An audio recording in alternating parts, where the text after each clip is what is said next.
You're listening to Beyond the Campaign, and this is episode number 15. Welcome to Beyond the Campaign. I'm your host, Michelle Glogovac, podcast publicist, author, and host of this show and Read the Damn Book. Here, you're going to learn from political candidates and from politicians. We're not just going to talk about the issues. We're going to talk about the human beings who are investing themselves in us so that we can invest ourselves in them. This is Beyond the Campaign.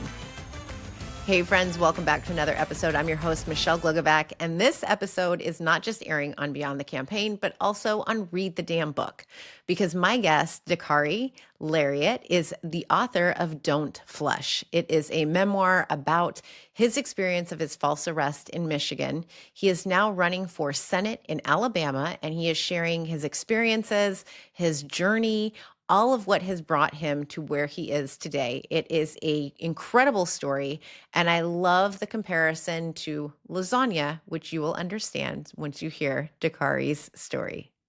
Hello, Dakarai. Hello, Michelle. I'm so excited to talk to you. I'm just, and your smile is just so bright. I'm like, this is going to be good. Likewise, thank you so much for having me today. Really honored Can when I look at all your past guests. Oh, thank you. I appreciate that. And it's a work in progress, but I love being able to get to know who our elected officials are and who is running for office, because this is a big deal to be representing people, and we need to get to know you all. So on that note, can you introduce yourself to everyone, please?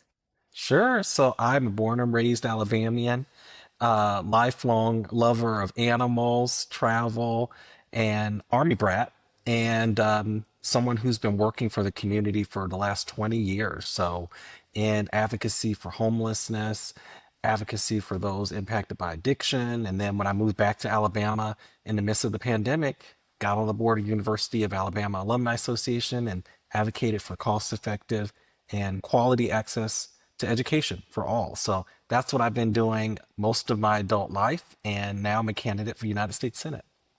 I love it. So it's so much, and you left out a lot too, because you're also an author. Your book "Don't Flush" is out, and I read it cover to cover. So this will air on both podcasts because there's a book involved. So we have to have it on Okay, Read the Damn Book too. wonderful. But then you're also an entrepreneur with your dog aromatherapy.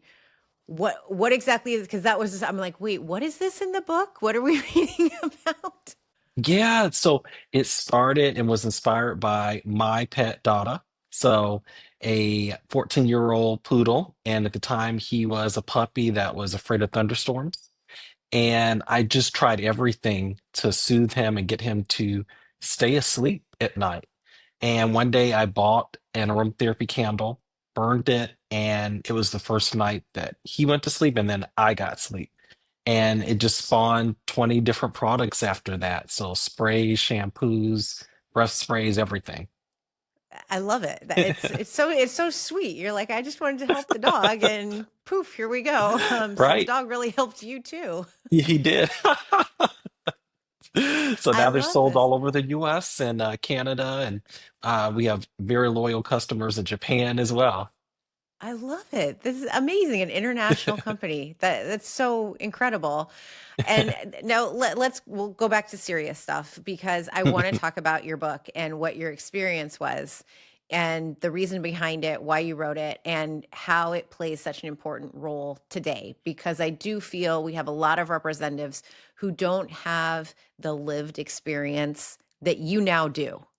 Yeah. And I've been so impressed. I think I wrote this in my book review, that it's not just lived experience, but you have so much knowledge and the tools necessary to do the job that is ahead of you based on the jobs that you've had in the past. But now you've also got this experience of what happened in Michigan. Can you share that with everyone?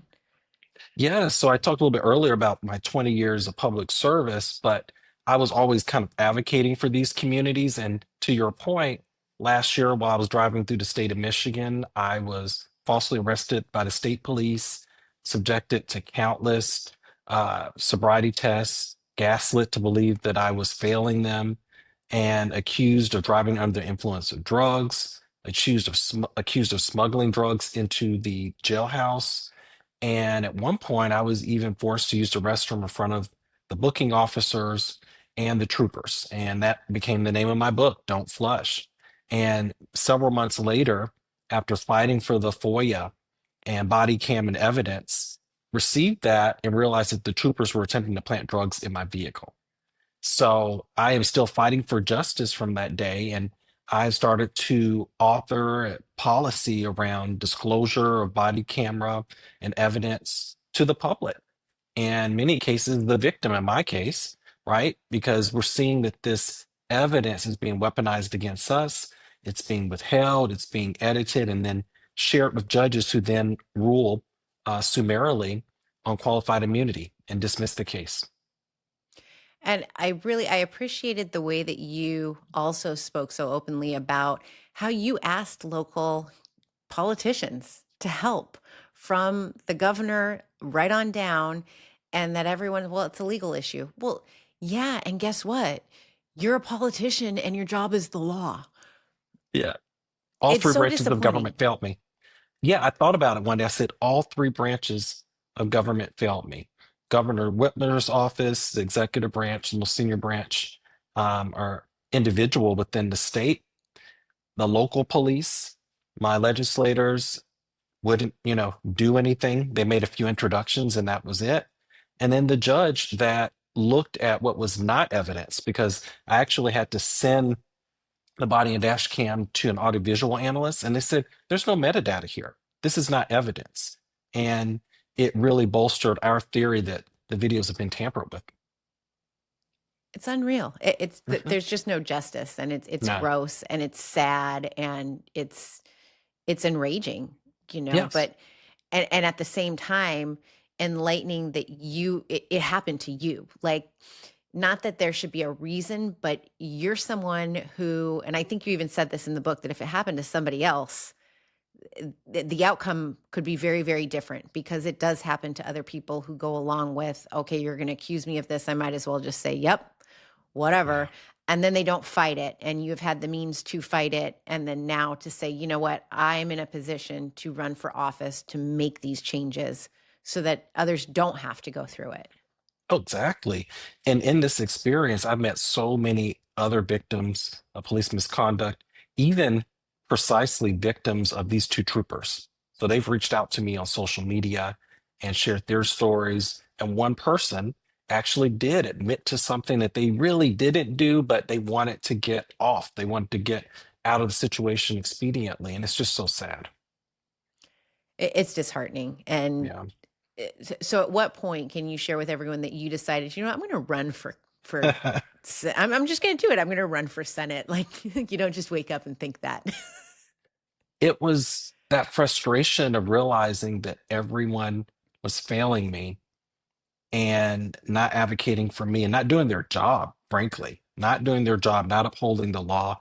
At one point, I literally tried to file a police report against the police.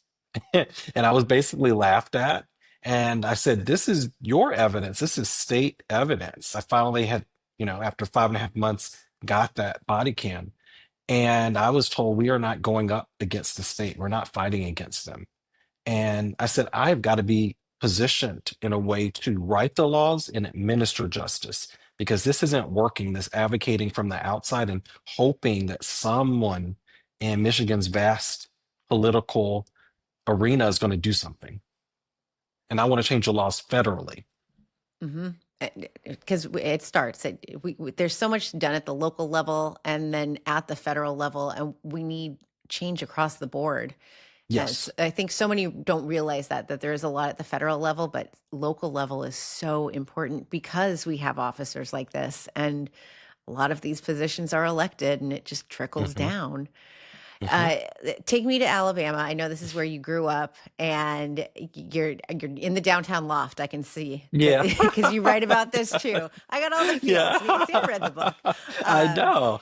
and you grew up there, and even your childhood, like even your religion, they've all played a major role in who you are today. So I was raised Catholic, but we had a lot Okay. of Jehovah Witnesses in the area, Yeah. and I was always willing to talk to them. My Uh-huh. mom was Uh-huh. like, "What are you're not converting?" I'm like, "No, but they're nice, and they're just coming by. Like, what's the harm?" Right, right. That's how it started for us. So baptized Catholic. My mom was Catholic, the whole family, and we converted to Jehovah's Witness, and that's how I was raised. And incredibly conservative. And it's so funny to think about it, but a lot of those skill sets, like door knocking and proselytizing, it translates very well to politics, even though they're apolitical. Right, I'm sure. Nobody's apolitical these Wow. days. Well, Jehovah's Witnesses don't vote. Yes, it's Oh. a mandate that they don't participate in politics. So this is completely 180 degrees from how I was raised. Oh, I did not know that. And Yes. we're talking so much with religion and America and politics right now. It's interesting that that has not come up in any conversation I've had so far.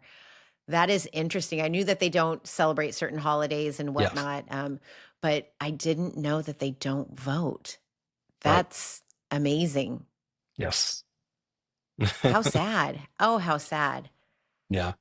Yeah. There's so much to learn still.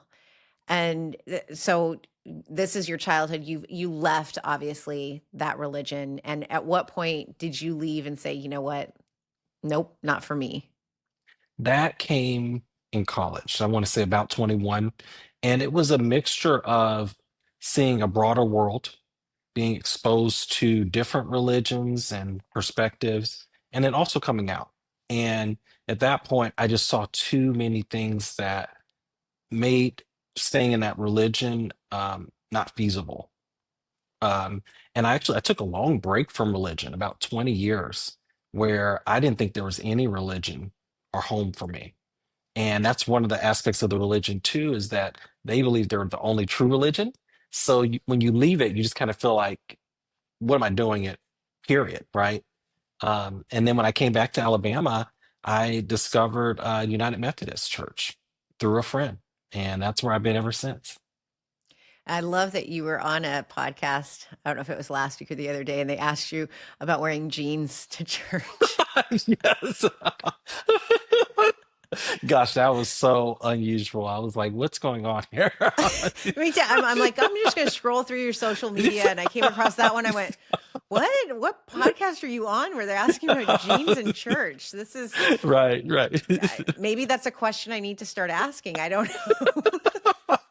Well, it was very foreign to me. That's what you start to see as you move away from like your core religion, and it's so different from how I was raised because you only went to your church. I didn't even have exposure to the Baptist, for example, unless it was maybe a family member's funeral or wedding. So it was just 100% Jehovah's Witness all the time. So now I feel, at least in this process for sure, I have to go out and see so many different religions and perspectives, and I'm learning along the way. I love that. I think I've been saying, somebody told me over the weekend that I'm curious, and that is why I am the way I am. And it Right. hit me this week that curiosity, and now that I've said this term, I'm using it ridiculously, but I believe that a lack of curiosity is what breeds hate. And the more Yes. curious we are, the more open we become. And if we teach our children that, then we're going to be in a much different place than we are right now. Agreed. I want to talk also about how you in the like not your co-op, but you run the board of the housing association, and how I feel like that kind of really spawned you being able to create changes in the way you look at things. Take us through that. Yeah, it's a small anecdote, but as I was kind of thinking about what prepared me for this moment, because you get that question a lot, why not city council? Or, most people start with the house. Everyone's journey is different. And I think we need new skill sets in our leaders. And one of the things that I learned here was how to organize, how to win when you don't necessarily have the votes or the official power. And in my building, we were battling the developer. They were controlling the building. They weren't releasing the seats so that we could take control of the building, and they were refusing to make critical repairs to the structure. So I had to go outside of the building to gain influence. So building allies with the mayor's office and with the city council president, regulatory bodies. I even had to reach out to the state bar because there were lawyers that were sort of facilitating this abuse of power, and build that coalition with the other owners within the building. My first election actually for board member, and now I'm treasurer and likely going to be the next president of the board. And it's a complex building because it has commercial and residential, and it's 120 years old. So, something's always challenged and breaking. So it has been kind of a really crash course in civics. And the way that you look at it and you attack kind of the problem, I feel like is unique because you don't, it's not just that you're going in there and you're screaming and yelling and like, this is how it just has to change. You really take your time in analyzing all of the issues and the way you can fix it and that sort of a thing. Right. Right. It's analysis. There's some hard skills, but then there's the soft skills. It's like changing hearts and creating coalition. And that's again, those are the skill sets we've got to send to Washington. I always joke around with my lawyer friends, we don't need any more lawyers in Congress. It's Business people know true. how to get it done. MBAs know how to get it done. Yes, yes. And take us through your regular career too, because these are all like Yeah. one-off things, and yet Yeah. you had a corporate career too. Yeah, it's interesting. It's like lasagna. There's so many different layers, and I think they all strengthen You are very the layered. Yes. the final dish. But yeah, it's all sitting on 20 years of experience in corporate America. So as my origin story, graduated from University of Alabama and could not find work here in the state. So, and like many people, you graduate from these great schools like University of Alabama, and then you're underemployed, or you have to go to Atlanta, or you have to go to New York. And I ended up in New York and started working in corporate supply chain, initially for the apparel industry, and then moved into cosmetics. So working for Louis Vuitton, working for L'Oreal, and then most recently, executive role at Whirlpool Corporation. And that's what brought me to Michigan. So that's why I still had some loose ends up in Michigan, and I was selling my home when the incident happened. I love this. You're so layered and all of these things. And then you're a ballet dancer too. Can we let's dive into I that? was. So yeah, it's funny. Uh, it just kind of ties into my education journey. My mom is a teacher and has been a teacher most of my life, so like almost 40 years. And we knew that our local schools in Birmingham were failing. They're just so challenged and not funded properly, and the teachers aren't paid well. And what she did is she got me into charter schools or magnet schools where I would have better opportunities, more dedicated teachers, facilities, etc. And I ended up at the Alabama School of Fine Arts. So it's just a couple blocks from where I live now in downtown Birmingham. And it's just an amazing institution where you can study whatever art that you love, including math and science. So I started in math and science and somehow just got exposed to ballet. Maybe I saw a performance or something happening in the school, and it just became my passion. So I still love the art form. I don't dance now, besides like in a nightclub every now and then, but uh, it I don't was know. my You could have been passion. dancing last night. I was ready to jump off the I know, couch and dance. right? Oh, I know, I know. Yeah, last night was very special, and I think it's a good platform for next year. It shows what can happen when we show up and we show out.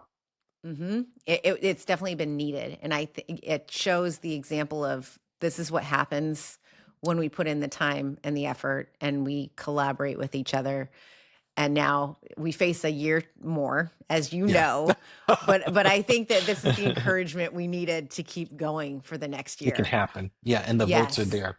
But the thing that's just so we've got to keep on it and be diligent and visible. And um, last night was like the official launch for my book, Don't Flush.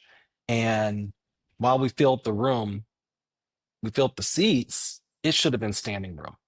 And what someone whispered in my ear was that a lot of the professors wanted to come, but they were afraid. Mm. They were afraid that attending a Democratic event would put a target on their back. And we've heard about these professors being terminated from state schools. There's one individual at Auburn University, our rival, to University of Alabama, that made a comment about Charlie Kirk, and she was terminated. And I'm like, wow, that is the world that we're in right now. So we've got to be visible, we've got to be diligent, and we've got to keep fighting. Yes, I've had friends who have said, you know what, I was being vocal. Now I'm a little more afraid. I don't know. I have to step back. And uh, I mean, I've got little kids, and yet I'm like, mommy might get arrested someday, and it's okay. Well, see, when we speak out and we show out, like, we can win. There are more of us, I think, that want to see change and progress. I We've got think to that's what remember last that. night proved.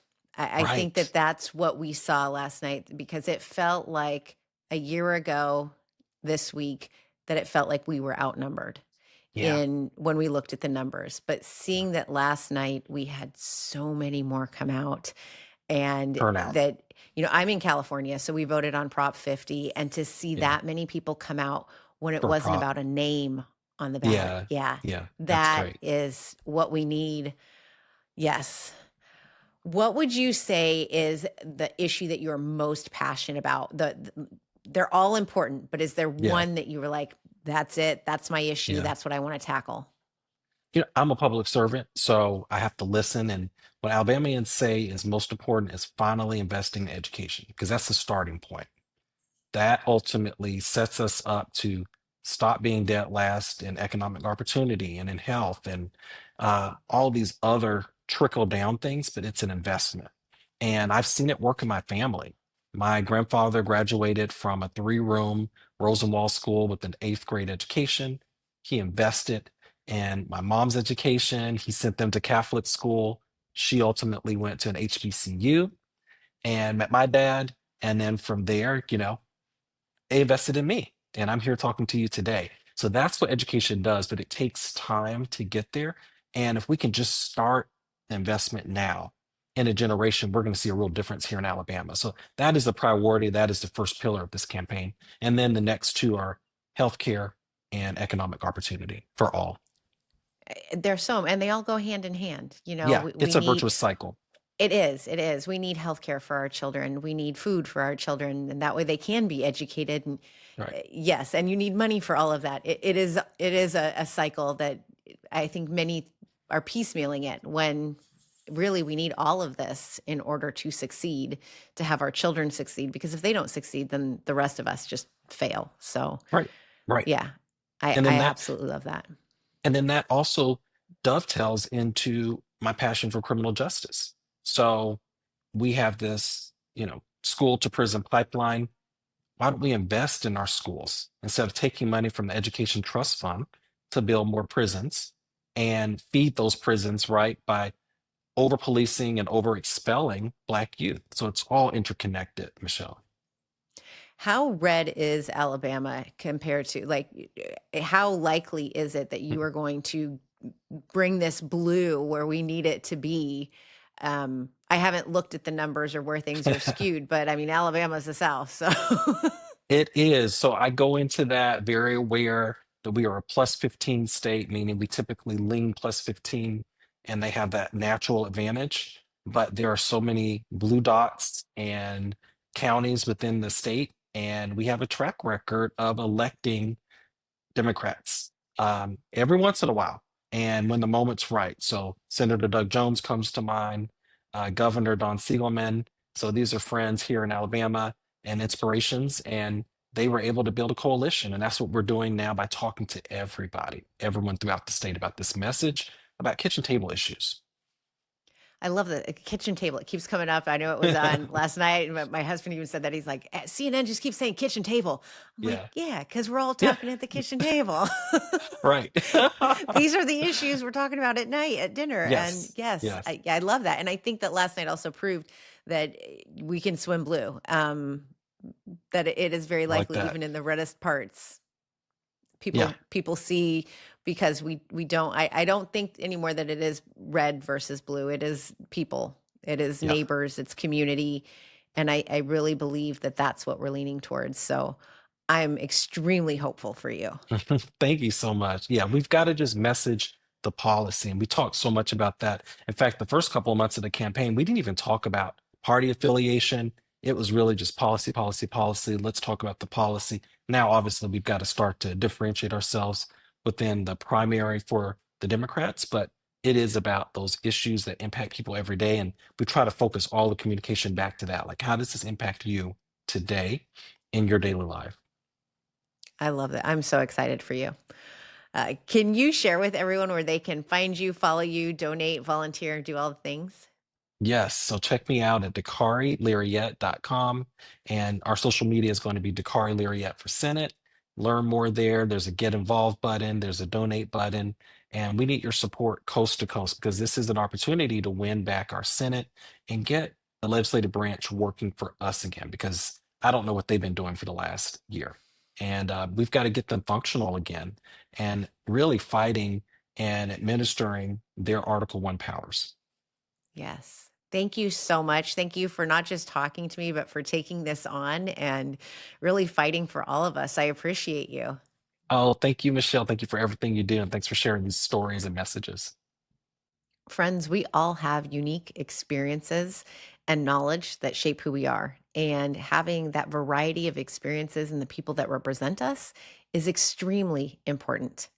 It's important not just to have the lived experience, but to have that knowledge on how to fix things. And I believe that Dakarai is someone who can do that because he brings that kind of experience with him.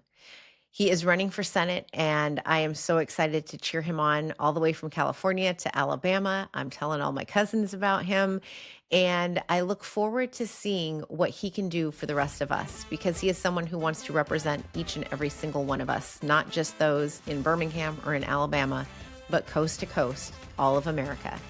Remember to listen to your candidates just as they're listening to us so that we can get beyond the campaign.